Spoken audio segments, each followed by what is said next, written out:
This section of the book is on optimization, and that's the modern term for max-min problems. Problems of finding where functions attain global maxima and minima. That's as opposed to what we looked at in the last section, which was local maxima and minima. Because you care about the global situation, the second derivative test is of no use to you, really.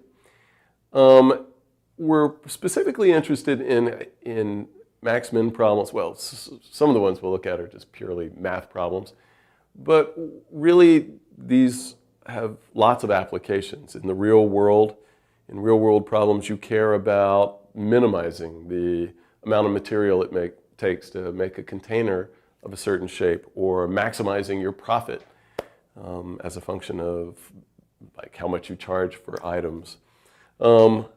And so we really are interested in the modeling problem also, where you start with a word problem, you change it into a math problem, and then you solve the math problem. But all the modeling problems that we'll encounter in this section yield a math problem that's, here's a function, find its global maximum or minimum value. It's a little problematic because to even know that a function has a global maximum and or global minimum value, we kind of need that the function is continuous and that the domain is compact. Hopefully you recall these notions from earlier in the book, but a continuous function on a compact set, compact, it's closed and bounded, so it has some boundary that doesn't go out infinitely far. Continuous functions on compact domains attain global maximum values and global minimum values. They can attain them at more than one point. The global maximum could, for instance, occur at more than one point, but the global maximum value is a unique number. But in some problems, so in some of our problems, we will have a compact domain. In other problems, we'll just have to appeal to physical intuition, just kind of, it's clear that there is a global maximum or global minimum, and we'll find that the function only has one critical point, and since at a global maximum or minimum, the function has to have a critical point, that one critical point must correspond to the point we're looking for. Let's just jump right in with an example. Let's suppose, so first example, a metal plate.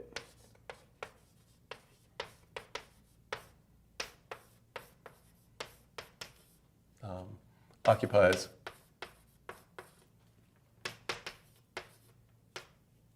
the portion of the xy plane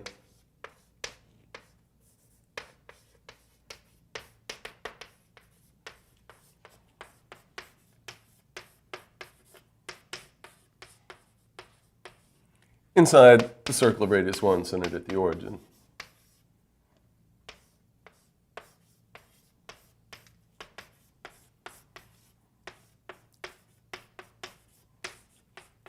Where x and y are in, let's say, meters.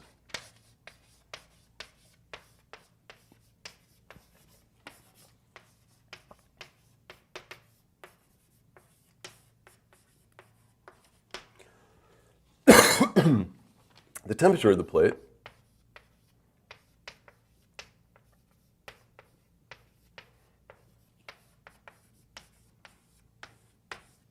is given by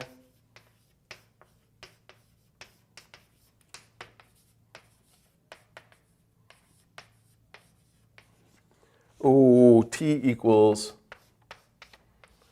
2x squared plus 2y squared minus y degrees Celsius. And what do we want to do? We want to find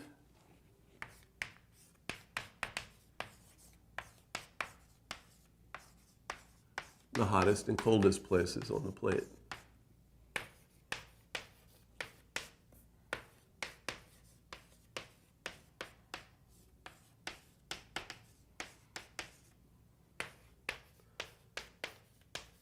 In fact, I phrased it as though there's a unique point where the plate is the hottest and a unique point where it's the coldest, but it could be that the highest temperature is attained at various points and the lowest temperature is attained at various points, but we'll see. First of all, we do have a continuous function on a compact set. We're looking, our metal plate sits inside here. This is a closed, bounded set. Closed, it contains all of its boundary points. Bounded, it doesn't go out infinitely far. So we are guaranteed by the intermediate value theorem, by the extreme value theorem, by the extreme value theorem that the continuous function that we've got for the temperature does attain a global maximum and a global minimum value on this set. But finding where they occur is something else. And so what do? Well, you look at the interior of the set, so ignore the boundary. At interior points, a local maximum or minimum can occur only at a critical point.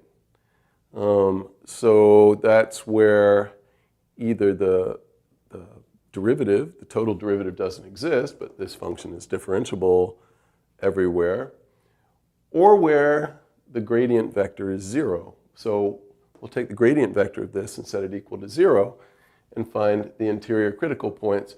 What about the boundary? Well, technically, if you're looking at this function restricted to this set, the entire boundary consists of critical points because the total derivative is not defined because you can't even approach the point from these directions. So for technical reasons, the whole boundary consists of critical points, and so we have to deal with the boundary separately, but we'll get to that in a minute. First, let's find the interior critical points. Find interior critical points.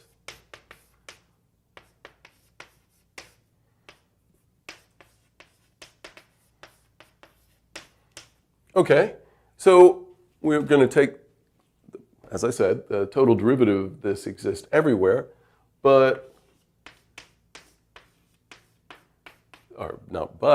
so we want to know where the gradient vector is 0, because those will be the only critical points. The partial of t with respect to x, 4x, partial of t with respect to y, 4y minus 1. You set both of these equal to 0, and you solve simultaneously. You get x has to be 0 and y has to be a fourth.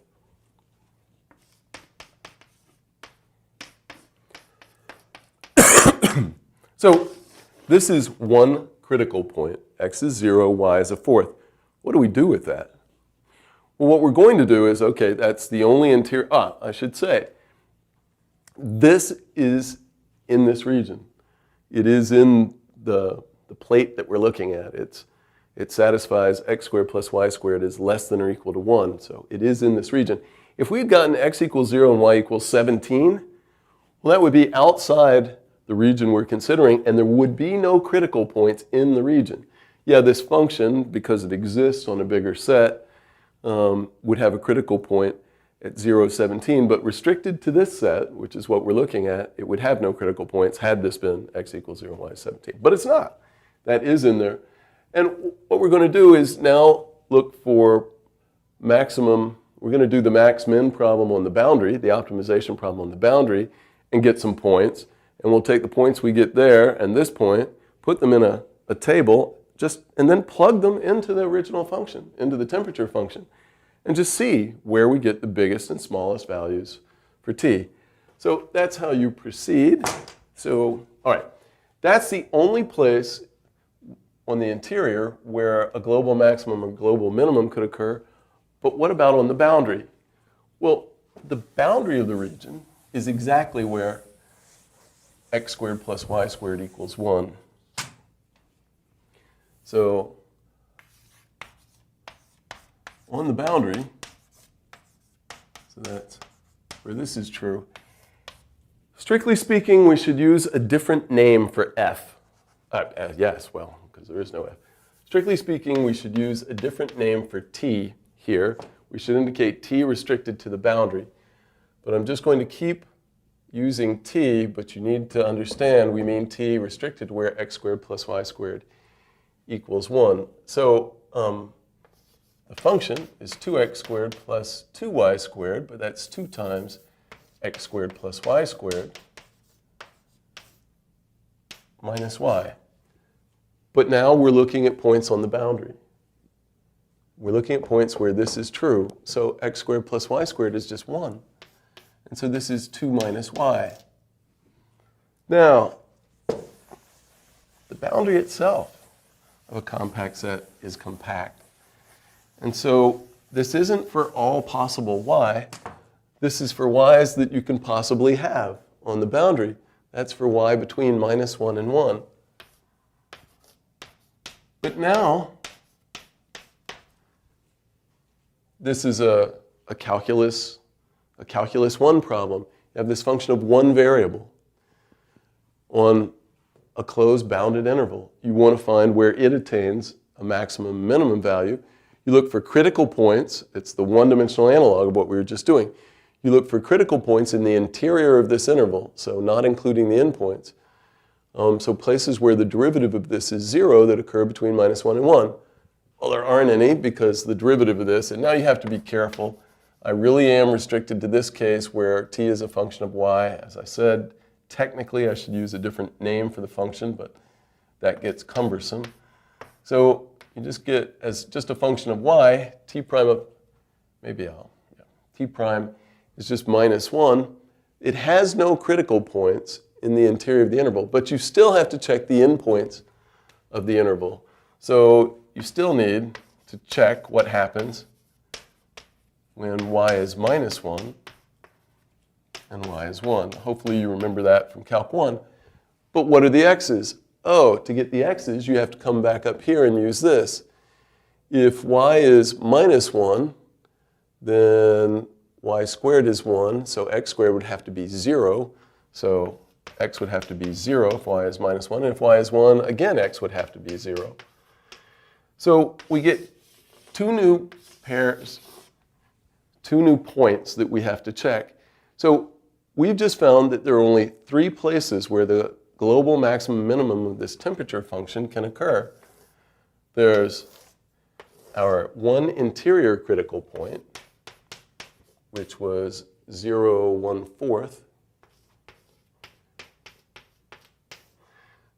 And then there were these 2 points on the boundary.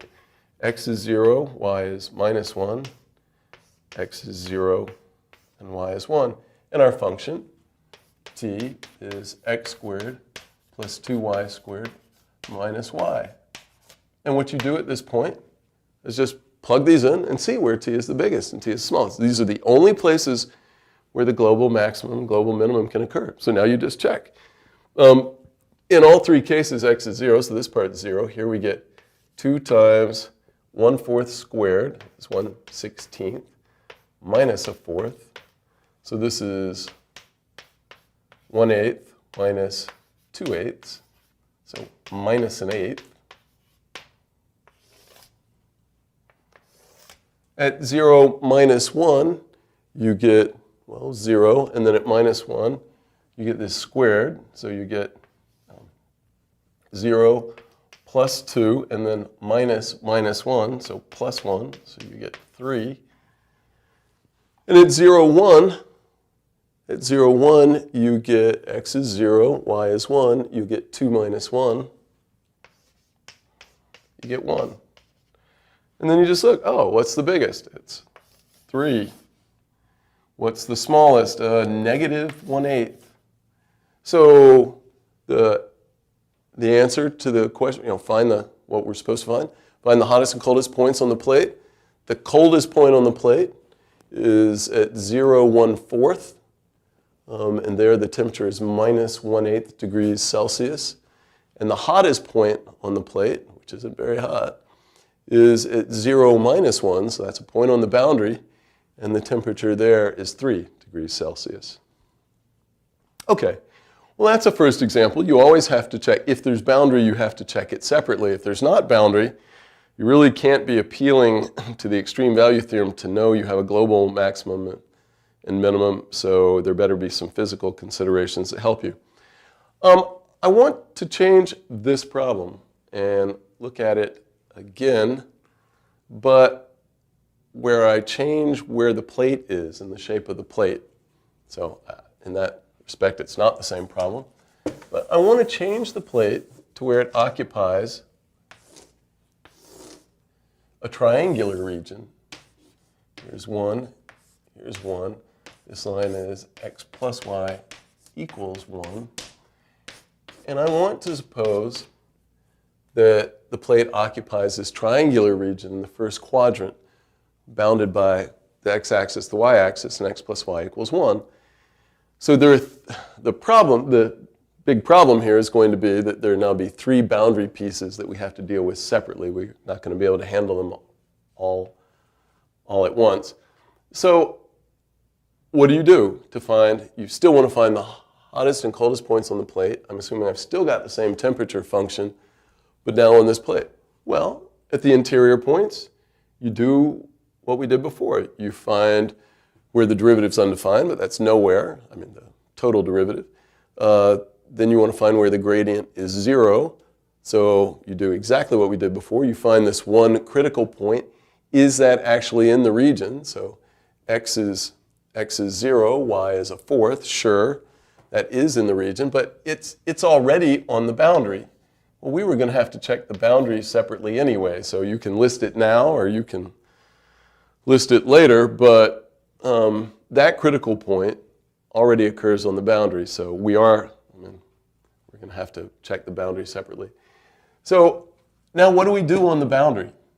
Well, there are 3 pieces to it, and so we have to do 3 different pieces of the boundary.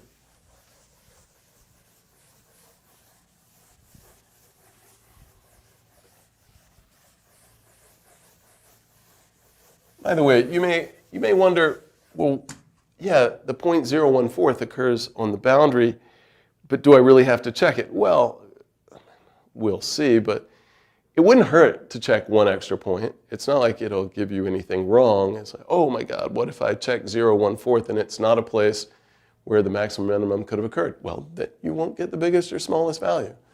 It's not a big deal. So, all right, here we are. Let me draw the region again. I know it's easy, but all right. So this part, the x-axis, is where y is 0. This part, the y-axis, is where x is 0. And this part is where x plus y equals 1. So we have to do, and our function, t, hasn't changed. It's still 2 times x squared plus 2 times y squared minus y. All right, but now you have to check 3 different boundary pieces. So on y equals 0, so the x-axis, when y is 0, well, this is 1, and this is 1, so it's still true that, well, that x is between 0 and 1. When y equals 0, x is less than or equal to 1, so that's that line segment. When y is 0, our function collapses to, if y is 0, that's 0 and that's 0, to 2x squared. And so we have to do the one variable max-min problem from Calc 1, maximize and minimize the function 2x squared on the interval from 0 to 1. Well, you take the derivative. Now I mean with respect to x. You set it equal to 0 and you solve, you get x equals 0. Well, we were going to have to check x equals 0 anyway because it's one of the boundary points of this interval. So, but that's the only place we have to check on that line segment. So we'll check the only points when x is 0 and x is 1, and y is 0 both times. So we have to check, what is that? We have to check 0, 0, and 1, 0. Well, that's no surprise. 0, 0 is here. 1, 0 is here. You're always going to have to check corners if your boundary has corners. So we have to check these 2 points. What else do we have to check? Well, then there's on x equals 0. So when x equals 0, you're on this line segment. Well, of course, we're going to get again that you have to check 0, 0. You don't have to check it twice. And also, the critical point we found earlier, 0/4 is on here. So we don't have check 0 fourth unless the calculation we're about to do tells us that we have to. When x is 0, you will have y is between 0 and 1. Right? X is 0, the y's here on the boundary are between 0 and 1. T just becomes, when x is 0, you get t becomes 2y squared minus y.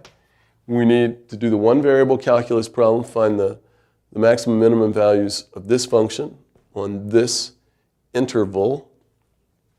So what do? You take the derivative. Now the prime here means with respect to y, 4y minus 1. You set this equal to 0 and solve, and it's not surprising. You get y equals a fourth. Well, so yeah, we got x equals 0, y equals a fourth again. So yes, we have to check that. 0 fourth is one point we have to check. And of course, we have to check the endpoints of this interval when y is 0 and y is 1 and x is 0 both times. So again, we get 0, 0. But we also get when x is 0 and y is 1. So we also get 0, 1. So we have to check these points. We already had 0, 0. Finally, we have to check, maybe I'll try to fit it right here. We have to check on x plus y equals 1. And then if we write everything in terms of y, once again, we'll have that y is between 0 and 1, or if we write everything in terms of x, x is between 0 and 1. So we're on the part of the boundary now where x plus y equals 1. So we'll write this as, it's easiest in the original function to replace the x's, so x is 1 minus y. And then our function, which was 2x squared plus 2y squared minus y, well, x squared, so you get 2 times x squared is now 1 minus y quantity squared. Then plus a 2y squared minus y. And everything's in terms of y, but we know that the y, even on this line segment, has to be between 0 and 1.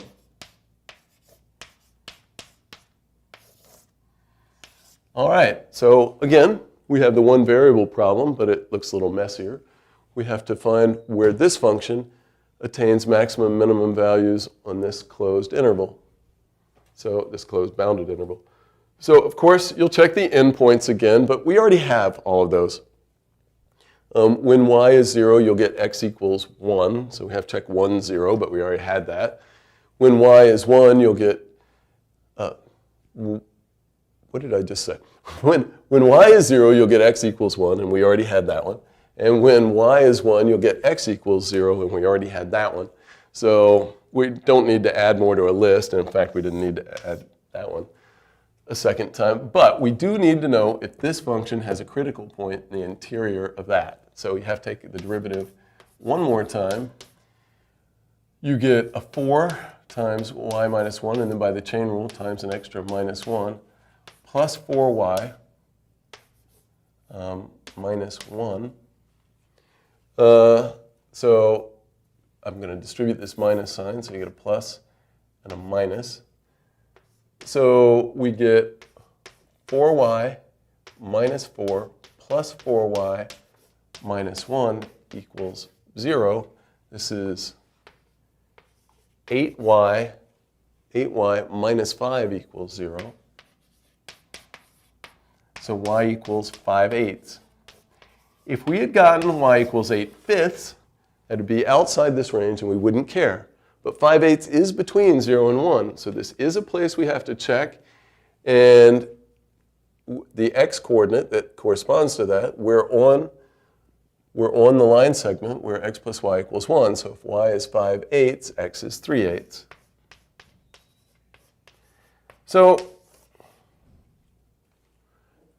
yeah, these problems can get a little long, but they're not so bad. So what do you do at this point? Maybe I won't finish it, but what do you do? Well, you do what we did before. We now have our list of points that we want to check. You've got your xy pairs.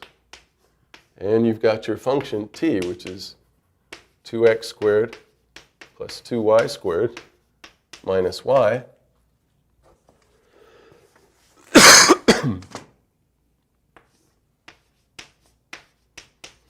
And what points do we have to check? Well, we're going to check 0, 1/4, 0, 0, all the points we accumulated along the way. 1, 0, we already have 0, 1/4, 0, 1, so those are the corners, and then the one extra point, 3/8, 5/8.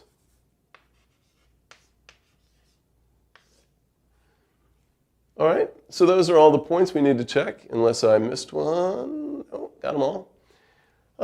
You can plug them in. You could use a calculator or not. Well, maybe I will finish. Or at least when x is 0, you'll get 2 times, and then you get 1/4 squared minus 1/4. When x is 0 and y is 0, you get 0. When x is 1 and y is 0, you get 2. When x is 0 and y is 1, you get 0 and 2 minus 1, so you get 1. And now the complicated one, oh, I could have done this one. This is what we got before. This is 1/16 times 2, so an 1/8 minus 2/8, so this is minus an 1/8. Then this is the harder one to do by hand because it has 8s in it. You get 2 times 3/8 squared plus 2 times 5/8 squared minus 5/8. So either you can work that out or do it on your calculator, and then you just look for the biggest and the smallest values. I'll go ahead and work it out since I decided it would bother me just to leave this hanging. But you get 2 times 9/64 plus 2 times 25/64. And since we'll want everything in 64ths, I'll make this minus 40/64. And so we get 50/68 minus 40, so 28/64. You can divide the numerator and denominator by 4 if you want and get 7/16. So where is the function the biggest? So where do we have the highest temperature? It looks like these are out of line. Looks like it's occurring at 1, 0, where the temperature is 2 degrees Celsius, and the smallest is where it was the smallest before, at 0, 1/4, where the temperature is minus an 1/8. All right. So in general, this is what happens for functions on closed bounded regions. You look for interior critical points, and hopefully have a finite list of those, or at least a list of them where the corresponding number of values is finite. And then you have to check boundary points separately somehow. And if the boundary's in pieces, you have to check each piece separately. And if it's something nice like a circle, you can parameterize it or use the equation for the circle, x squared plus y squared equals 1, like we used. And then so you find these lists of points that you have to check. And then you just plug them all into your function and see where the function is the biggest and where the function is the smallest. These have been 2 variable examples, and I'm going to do 2 more 2 variable examples, although for a while it'll look like they're, well, I take that back. I'm going to do 1 3 variable example, but another 2 variable example. But the examples I'm going to do next are not on closed bounded regions, and you might wonder what you do in those higher dimensional cases. Like, suppose you had a rectangular solid and a function on the rectangular solid giving you the temperature. Then the boundary consists of the 6 faces of the rectangular solid. What do? You have to consider those 6 faces separately and restrict your function to each of the 6 faces and do the 2-dimensional max-min problem, optimization problem, on each of those rectangular faces. Yeah, it's painful, but you could do it if you had to. But what I'm about, so I will look at more complicated examples in the more depth part of the section. But right now what I'm going to do is look at a couple of problems where we'll just appeal to your intuition that there is a global minimum for both of the problems we're about to look at. And we'll find one critical point. And since the global minimum has to occur at a critical point, that critical point will be where the global minimum occurs. Yeah, so let's do that.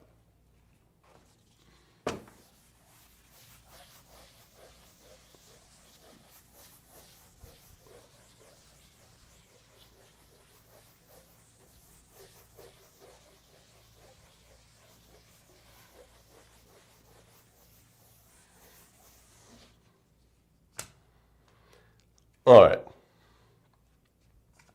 So I want the problem. So another example.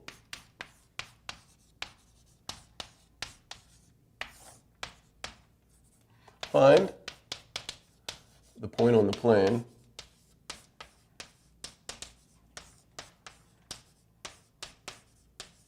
given by 2x plus y minus z equals 1.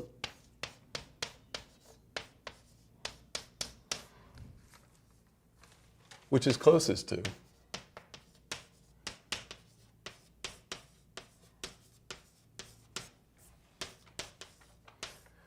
0, 1, 3. All right. So as I said, we're not looking, well, first of all, it may not be clear to you what the function is, but we're just going to appeal to the fact that, yeah, if you've got a plane and you take a point, well, if the point's already on the plane, the closest point on the plane is the point itself. But if you've got a point and it's not lying on a plane, there is a closest point on the plane. And now we're going to,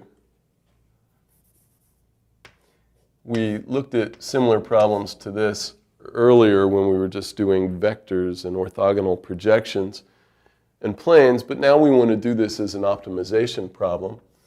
You just want, to minimize the distance function. So what does this mean? It means we look at the function d, which is the square root of. So we're going to look at points on this plane. So this is supposed to be my picture of that plane. I'm in no way, shape, or form trying to draw it in the right spot. We need to take the distance from points on the plane to this point. Well, that's the x-coordinate of the point minus the x-coordinate of that point squared, plus the y-coordinate of the point minus the y-coordinate of that point squared, plus the z-coordinate of the point minus the z-coordinate of that point squared, and you take the square root, where x, y, and z, they can't vary independently, are, I'll use the word constrained. So this means they're not allowed to vary independently because they always have to satisfy constrained by 2x plus y minus z equals 1. So then there are two things that we do to simplify this problem. When we get to a later section on Lagrange multipliers, we'll look at functions and constraints, and we'll have another way of dealing with such a thing. But right now, what we want to do is solve for one of the variables here, like z, and put it in here, and then say, now x and y are allowed to vary independently. Right? Because when we look for, when we take partial derivatives, or the total derivative, but partial derivatives, gradients, it's important that we can let some variables change while others are held fixed. That's what a partial derivative is. So you need to let all the independent variables remain constant. Well, so we need the variables to be independent, but right now x, y, and z can't vary independently because if you change x and y, that determines z. So we'll replace z so that x and y will be independent. So what we want to do, we want to minimize the distance function. But the other big simplification that we do is if you minimize the distance, well, that's the same that occurs at the same point where the distance squared would be a minimum. And if we square the distance, we get rid of that nasty square root on the outside. So we're going to minimize distance squared. And I'll keep writing it as d squared so we won't forget. We could call it some other name. So we're going to minimize this function, but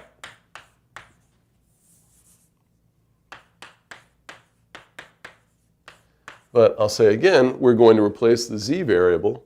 We're going to solve for z in terms of x and y. Z is 2x plus y minus 1.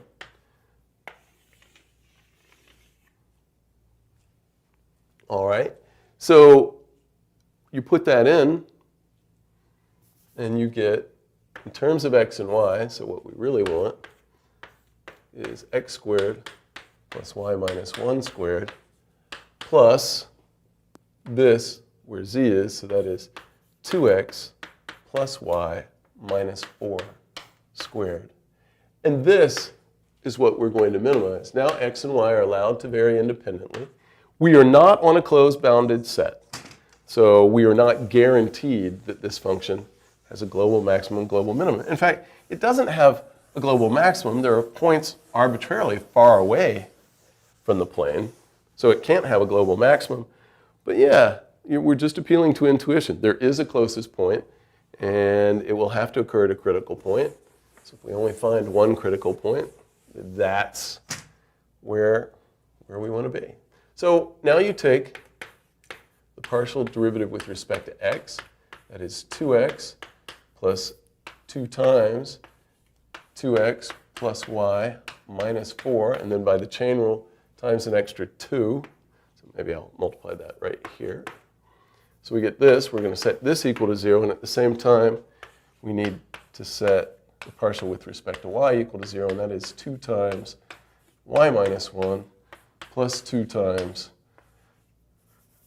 2x plus y minus 4. And then with respect to y, we don't get anything extra from the chain rule. So we need both of these set equal to 0 at the same time. And then we need to solve simultaneously. All right, so we get, let's just expand this. We get 2x plus 8x plus 4y minus 16 equals 0. 2x, I'm just checking myself, plus 8x plus 4y minus 16 equals 0. Yes, and 2y minus 2 plus 4x plus 2y minus 8 equals 0. So x's, we get 10x here plus 4y, and then I'll put the 16 on the other side, equals 16. And down here we get 4x, and we get plus 4y. And you get a minus 2, minus 8, so minus 10, but put that on the other side, equals 10. Okay, so that's what we get, and you solve these simultaneously. The easiest thing to do, they both have 4 y's in them, or the easiest thing that I see is just subtract them, and the reference to the y's will drop out. Take this equation and subtract this one, and you get 6x. You can solve 2 equations and 2 unknowns lots of ways, so if you want to do it some other way, that's fine. Since the 4 y's are both sitting there, you'll get 6x equals 16 minus 10 equals 6. X equals 1. And then you can plug into either one of these and get what y is. If x is 1, then, for instance, this would say 4y equals 6, so y is 3/2.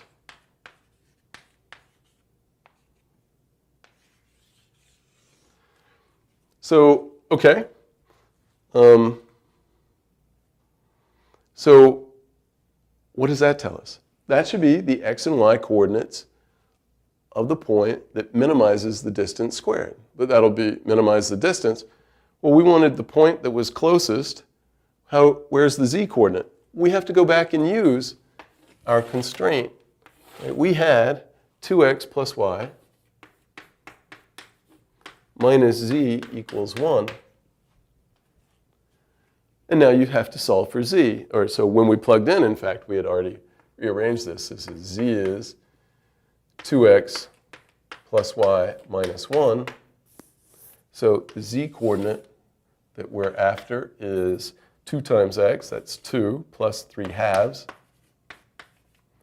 minus 1. In terms, writing everything in terms of halves, you've got 4 halves plus 3 halves minus 2 halves, so 5 halves. So the point on the plane closest to 0, 1, 3, x equals 1, y equals 3 halves, z equals 5 halves. So even though my picture almost surely isn't in the right place, we're getting x is 1, y is 3 halves, and z is 5 halves. All right. I want to do one last problem, kind of the most applied problem of the ones we've looked at. It's kind of a classic, we want to build a cardboard box. We want it to hold this amount of volume. We don't want it to have a top. What should its dimensions be to use the least amount of cardboard in making the box? So let's look at that problem. It's just kind of a classic style of word problem, modeling problem. They always used to be called word problems. Calling them modeling problems is the more modern. In the last 25 years, it's become very fashionable to refer to these as modeling problems. So we want a cardboard box with no top,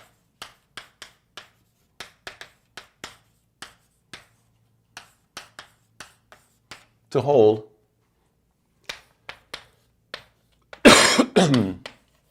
4,000 cubic inches. All right. The question is, what should the dimensions of the box be?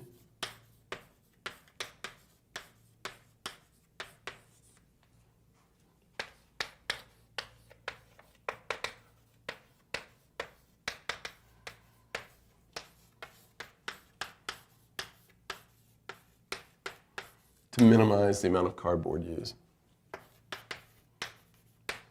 Right? If you were constructing a box to hold a certain volume, this is what you'd want to do to minimize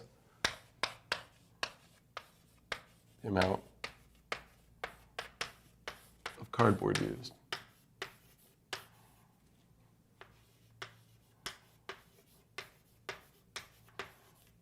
All right.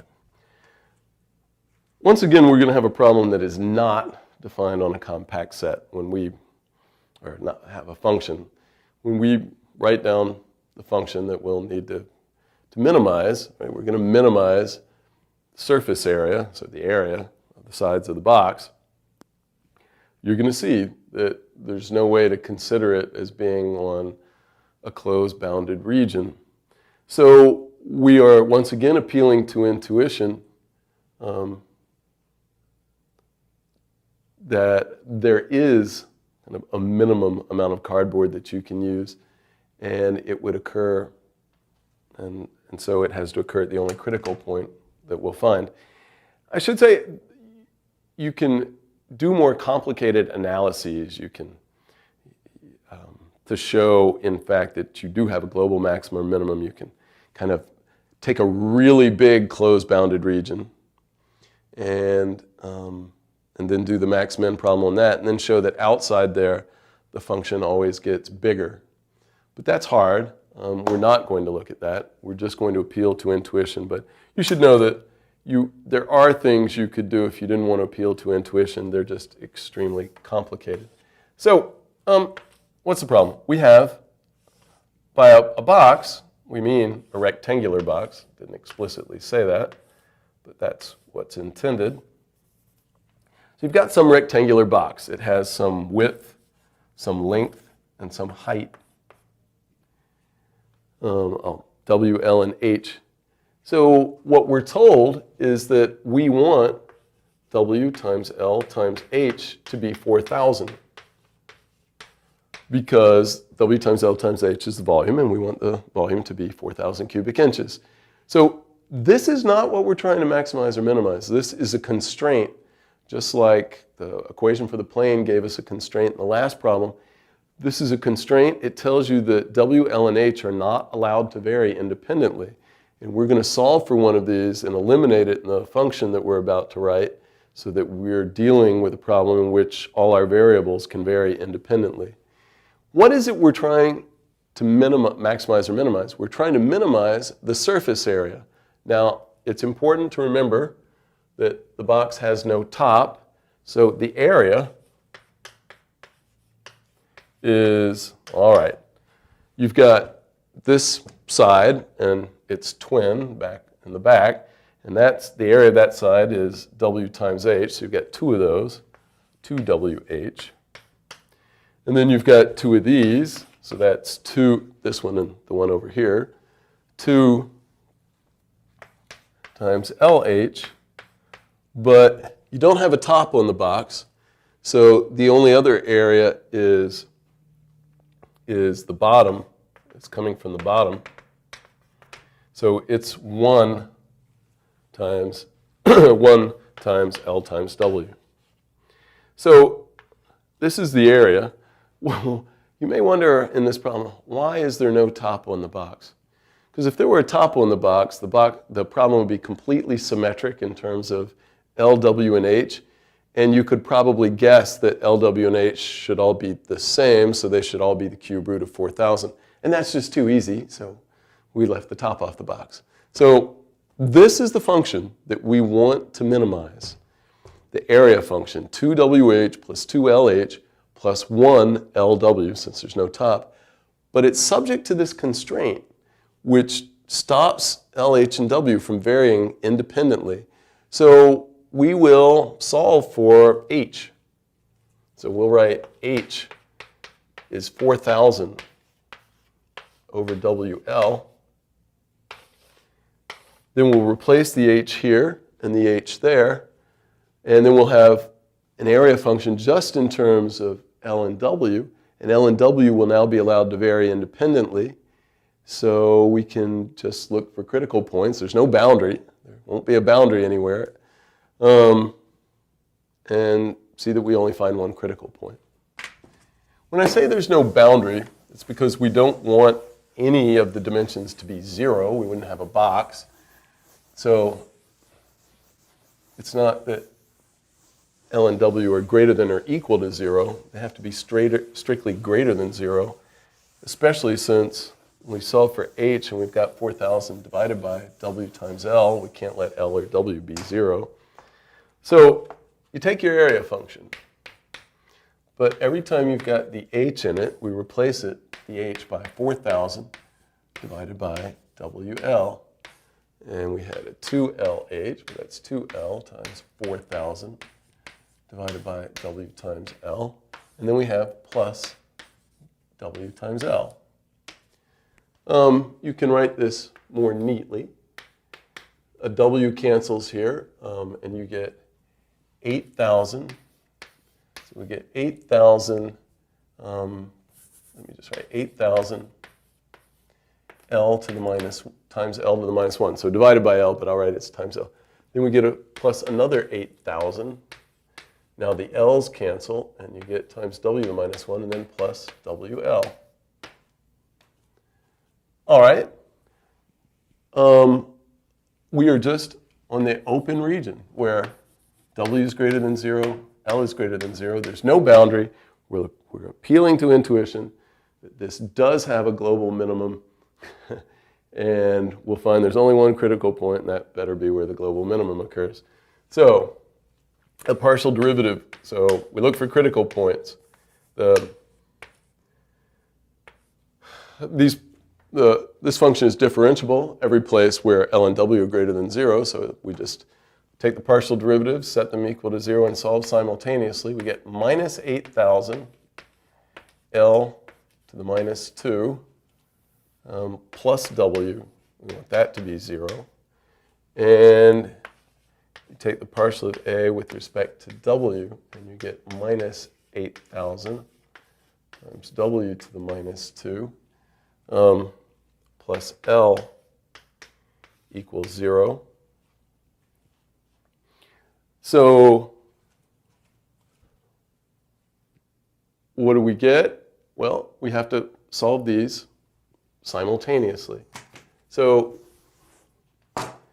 this line says that W equals 8,000 divided by L squared. And this line says L equals 8,000 divided by W squared. And we need to solve for L and W. Well, there are lots of ways you could proceed, but I'm just going to do kind of the naive. I'm going to plug this L in right there and get a fairly ugly expression, but then it'll simplify, and we'll be able to solve. So, these are what we're trying to solve simultaneously, maybe with very bad board. No, I won't. I'll go over here.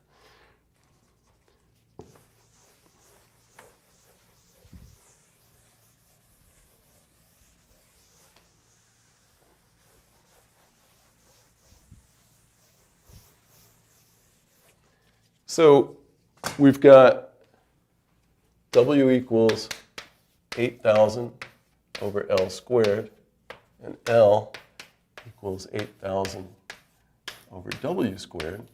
We want to solve for L and W.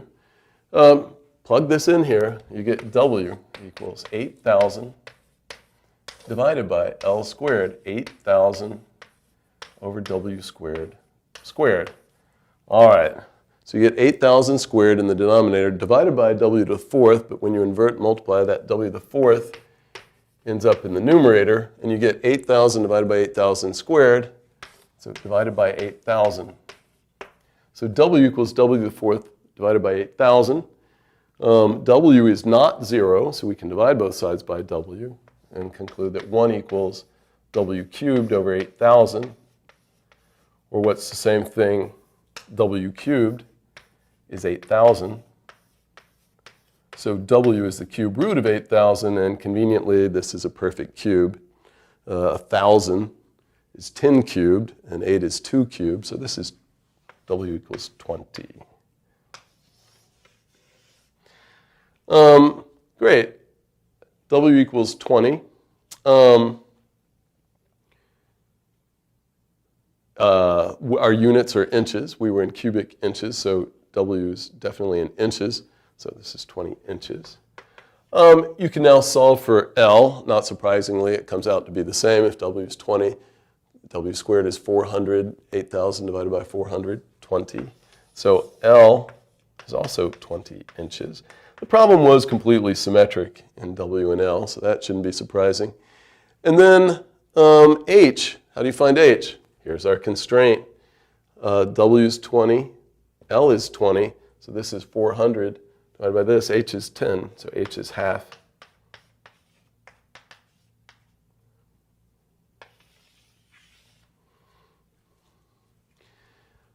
Right, so that's it. Those are the dimensions of the box that uses the least cardboard. You could ask, well, what is that smallest amount of cardboard?